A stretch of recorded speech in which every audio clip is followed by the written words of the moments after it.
Hello, users, and welcome to another episodic installation of Above It All, your favorite frickin' show on the frickin' internet. So I'm only doing one video today because I'm kind of chilling today.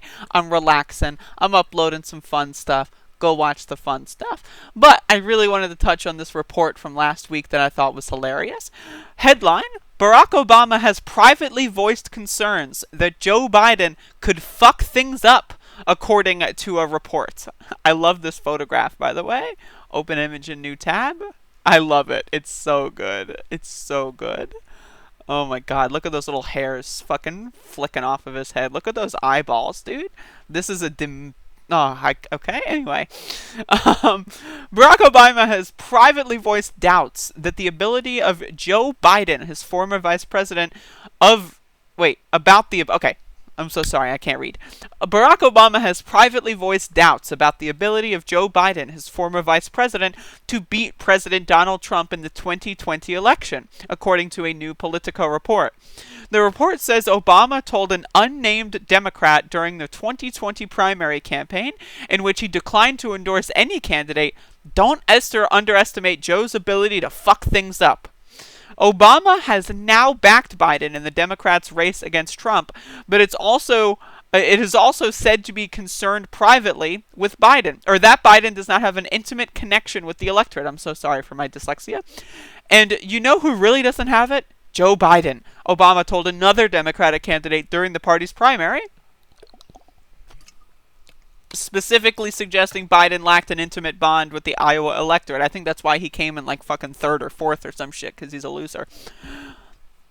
Politico said that there had been lingering tensions between the Biden and Obama camps over the former vice president's level of support for Biden's White House aspirations dating back to 2016, when Obama backed Hillary Clinton, his former Secretary of State. So the rest is just blah, blah, blah. Who cares? But this is stuff that I was saying at the time when the primary was going on, is that Biden does not have that attachment to the electorate. And that there have been reports at that time that Obama was very skeptical of Biden's abilities. And then there was also that really funny report of John Kerry being caught saying, like, "I don't think Biden can do this. I might have to run in his place." Like all that kind of shit. And then when Biden lost Iowa, and then he lost New Hampshire, and then he lost Nevada, it was just like he got like 5th place. And like, again, this is the thing that you need to understand, is that this was a con game.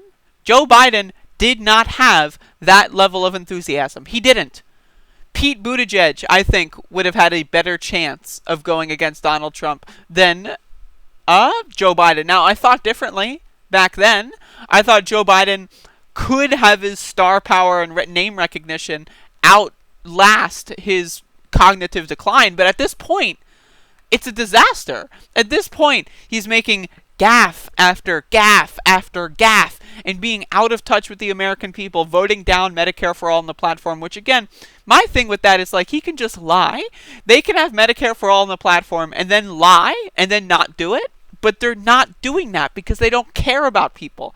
And this is why it's so frustrating, is reminder, Joe Biden was so weak that Obama didn't intervene in the primary. And at the last minute, when it looked like Biden was going to lose, Obama made the phone calls and had Pete Buttfuck drop out, Amy Klobuchar drop out, and Beto to come back from the dead, and then told Elizabeth Warren to stay in, all to manufacture a way for Bernie to lose. Keep in mind, Joe Biden was so bad that he could not have won without Obama's phone calls. If Obama didn't make those calls, and if Super Tuesday happened as scheduled, now, I don't know. I don't know, because I personally think the election was rigged. But I do think the cloak and mirrors of all those candidates dropping out the day before the election created an aura of instability that created an atmosphere where it is impossible to decide who could win what and what legitimately could be won. And so, but it's just like to imagine that Obama waited until the day before Super Tuesday. The day before Super Tuesday. He waited because he realized Bernie is going to give poor people health care. And that I just can't do that. I'm the former president. My career is basically done. But I can't have poor people in this country having health care. So he got on the phone, and he was like, all right, Pete, you got to drop out. All right, Amy? And, you got to drop out of the race now. It's like, dude, what? All for poor people not having health care. That's what you need to understand, and that's what I want this message to be about, is that Joe Biden is going to fuck shit up. He's fucking things up day after day after day, because he's barely a real human being. If we had Bernie Sanders as the nominee, this would have been a layup. But Obama said poor people can't have health care. Not on my watch. And here we are. And God forbid a second term of the Trump presidency. Because again, that's not going to hurt the Democrats.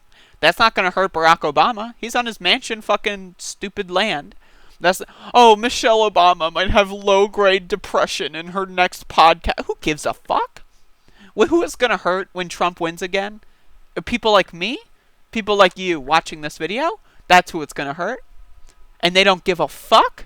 That's why they put up one of the weakest, if not the weakest candidates against Donald Trump. And that's why they said at the last minute, poor people, not on my watch will they have health care. And said fuck to Bernie. Fuck you to Bernie. Because they don't care. They don't give a fuck. And that's what you need to understand. So anyway, thank you for watching. Y'all have a good one. Jesus fucking Christ.